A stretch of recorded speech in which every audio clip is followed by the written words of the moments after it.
Pernah nggak sih kalian ngerasa kalau cara kita mengukur berat sebuah batu dan cara kita memahami perasaan sedih seseorang itu butuh dua pendekatan yang sama sekali beda?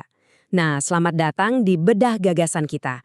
Hari ini kita bakal membedah pemikiran seorang tokoh besar yang berani banget menjawab tantangan itu. Namanya Wilhelm Dilthey.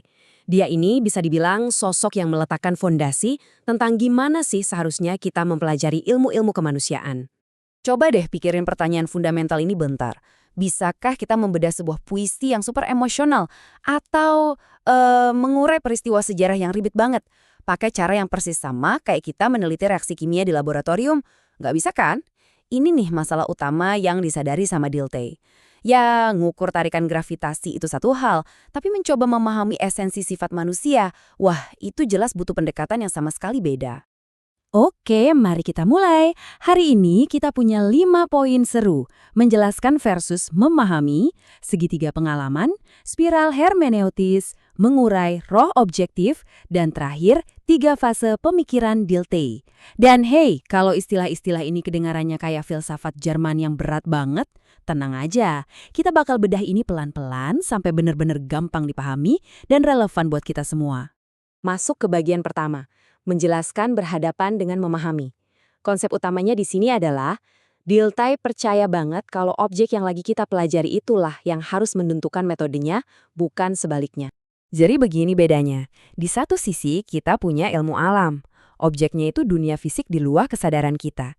Tugas kita di sini murni cuma buat menjelaskan, atau istilahnya Erklären, pakai hukum sebab akibat yang pasti. Kayak mesin lah. Tapi di sisi lain, ilmu kemanusiaan itu beda banget. Objeknya itu sejarah, seni, hukum, ya manusia itu sendiri. Kita nggak bisa menjelasin manusia layaknya mesin kan? Kita harus memahami atau verstehen mereka. Gimana caranya? Ya dengan masuk ke dalam pengalaman batin mereka dan menyusun ulang makna di baliknya. Lanjut ke bagian kedua. Segitiga pengalaman dan pemahaman. Ini tuh ibarat mekanisme dasar tentang gimana sih kita bisa benar-benar mencapai pemahaman tadi. Kalau pemahaman itu tujuan akhirnya, pertanyaannya, gimana caranya kita bisa menyelami pikiran orang lain dengan akurat? Dilthey punya siklus 3 langkah yang keren banget. Bayangin kalian lagi ngerasain emosi yang kuat banget. Langkah pertama, pengalaman hidup atau Erlebnis. Ini perasaan mentah di dalam batin, kayak cinta atau sedih. Tapi kan ini tersembunyi di dalam diri kalian ya. Biar orang lain bisa lihat, emosi ini harus berubah jadi. Langkah kedua, ekspresi atau Ausdruck. Kalian mungkin menulis puisi, melukis, atau bahkan bikin aturan. Baru deh di langkah ketiga, pemahaman atau Verstehen ini muncul. Seorang pembaca atau sejarawan melihat ekspresi itu, menafsirkannya, terus mereka ulang pengalaman batin tersembunyi apa sih yang memicunya di langkah pertama tadi. Keren kan? Sekarang bagian ketiga, spiral lingkaran hermeneutis. Ini cara Dilthey buat memecahkan kode ekspresi-ekspresi tadi, dan percaya deh, ini proses yang super dinamis, bukan sekedar jalan buntu. Jadi, gimana kita menafsirkan ekspresi tadi tanpa cuma tebak-tebakan ngasal? Dilthey nolak keras ide kalau penafsiran itu cuma lingkaran setan yang muter-muter di situ aja. Enggak, ini tuh bentuknya spiral.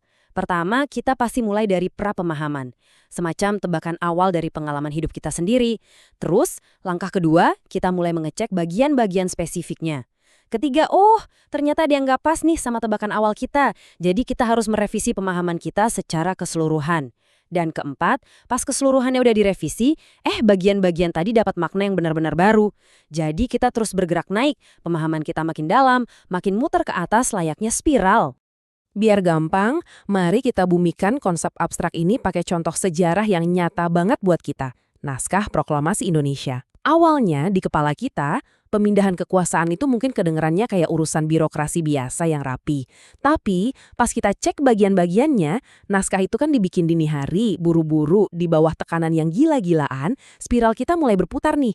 Kita revisi gambaran besarnya. Wah, ini bukan urusan birokrasi. Ini tuh tindakan revolusioner di tengah kekosongan kekuasaan. Efeknya, makna dalam tempo yang sesingkat-singkatnya berubah total. Itu bukan agenda rapat, tapi sebuah ketegasan berani buat ngasih tahu dunia kalau kita mengambil alih saat itu juga. Contoh lain yang sering kita temuin itu pas membaca biografi tokoh pahlawan. Prapemahaman kita mungkin ngira, dia ini pahlawan yang kokoh, nggak pernah ragu. Tapi pas kita gali bagian-bagian kecil kayak surat-surat pribadinya, ternyata dia punya keraguan yang dalam banget. Dari situ, gambaran keseluruhan kita berubah. tokoh ini ternyata manusia yang kompleks.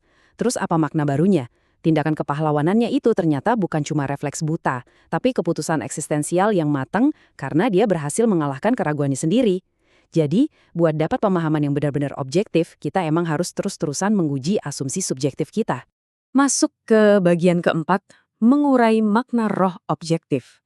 Di sini kita bakal ngelihat semacam duel filosofis yang seru banget. Nah, yang paling menarik dari bagian ini adalah Dilthey itu meminjam istilah dari filsuf legendaris Hegel, tapi maknanya dirombak abis. Kalau buat Hegel, roh absolut itu sifatnya metafisik, kosmis, dan kayak bersembunyi jauh di balik realitas buat nyapai suatu tujuan akhir. Tapi Dilthey menolak itu. Dia bikin konsep roh objektif yang justru empiris, membumi, historis, dan benar-benar tertanam di dalam realitas kita sehari-hari, kayak di hukum, seni, dan budaya kota kita. Dilthey menyebutnya dengan sangat indah, udara kultural yang kita hirup. Luar biasa banget analogi ini. Sama kayak oksigen, kita sering banget nggak sadar kalau itu ada. Tapi tanpa adanya jalinan makna bersama ini, kita bakal mati secara sosial. Kita sama sekali nggak bakal bisa memahami satu sama lain. Bukti paling simpelnya nih, jabat tangan. Kalau dipikir secara mekanis, itu kan cuma gerakan otot tangan ya. Tapi kita nggak ngelihatnya gitu. Secara universal, kita paham kalau jabat tangan itu tanda salam, rasa hormat, atau kesepakatan. Kita nggak perlu repot-repot negosiasi makna jabat tangan dari awal tiap kali ketemu orang baru. Kenapa? Karena maknanya udah disediain sama roh objektif budaya kita. Kita nggak butuh terapati buat paham.